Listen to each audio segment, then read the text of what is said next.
gbọ́ gbogbo bí olè ṣe ń jà káàkiri àdúgbò lẹ́nu ọjọ́ mẹ́ta yìí. Jọ̀ọ́ dilé mú o. Dilé mú dáadáa o. Ṣé o ti gbọ́? Mo ti gbọ́ màámi. Má dilé mú. Jọ̀ọ́ dilé mú o. Má lọ bì kankan. Mo ti gbọ́ màámi. Má dilé mú sẹ́, má worry. Oh my God, it's Stace Coat.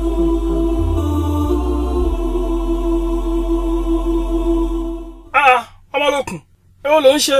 Màámi ló ní kí n dilé mú torí àwọn olè. Ó dà bẹ́ẹ̀, ó dà bẹ́ẹ̀. Dìímú dáadáa o. Ó ṣe. Ọmọ gan ni ó máa kú. Ẹ jọ̀ọ́, kí ló fẹ́ pàtó bá ń ṣàgọ̀? Let's go. We stop from the tip. I no time to check and that is why you have to hustle. You no get money, that girl no go pick your call.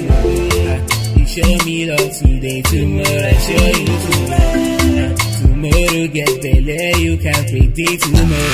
I don't dey hustle since the days of my dreaming.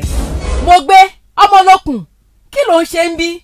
Màámi, ẹ̀yin lè ní kí n dilé mú, mo sì dilé mú. Àbí àárẹ̀ ń ṣe ọmọ yìí ni? Tí bá ní kó dilé mú, ṣé bíi ti báyìí ni? Màámi, kẹsì máa wò ó.